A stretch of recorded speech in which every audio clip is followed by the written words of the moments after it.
Thank you all, and President Hockfield, Dean Schmidtlein, all the students from MIT, Mayor Simmons, thank you for the warm welcome to MIT and to Cambridge.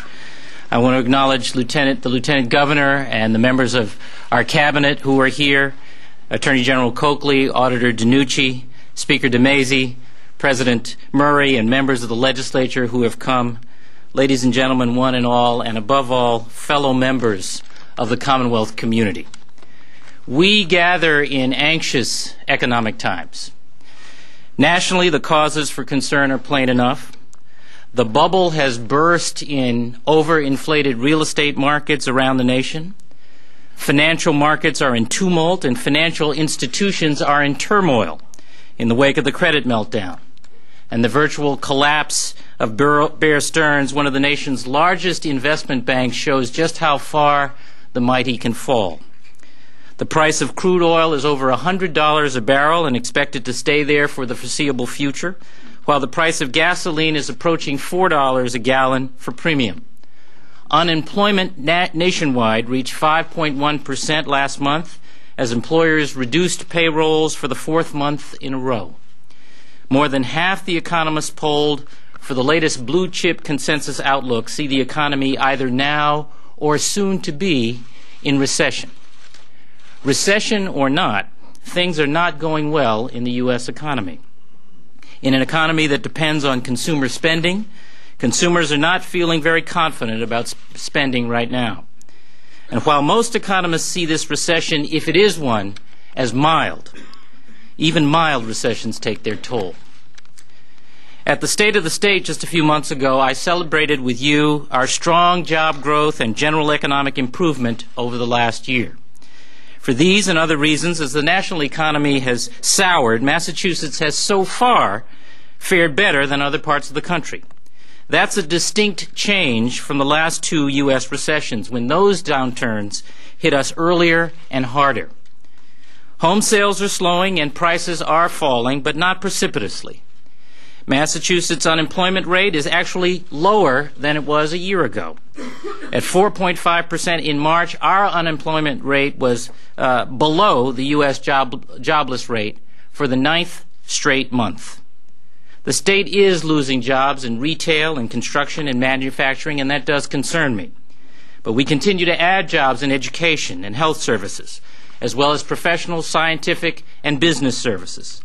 That's because the continuing national and worldwide demand for the technology-based products and knowledge-based services that Massachusetts supplies, as President Hockfield says, such as information processing, equipment and hardware, pharmaceuticals, including biotech drugs, scientific research and development, and financial services.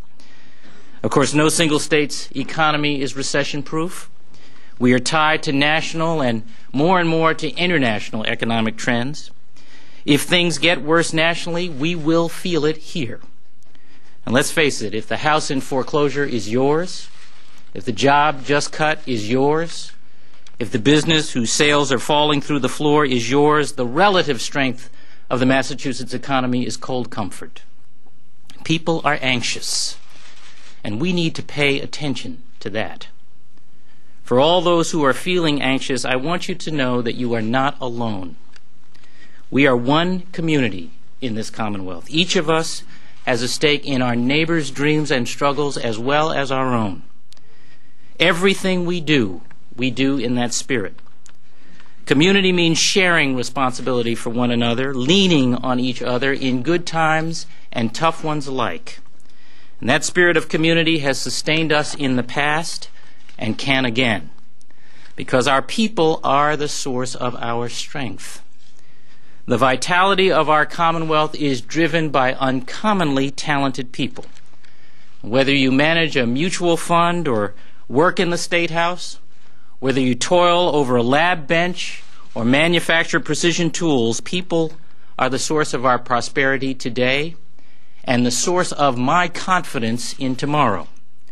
For all our people, those who work and those who search for work, opportunity is central to our culture.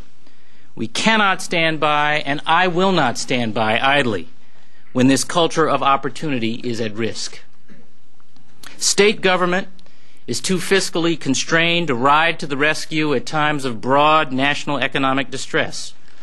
Still, as anxiety builds and with our people asking for help, state government must do what it can. State government has its limitations, but it has its responsibilities as well. So I want to address 4 measures we will take in partnership with the legislature to meet the current challenges facing our community.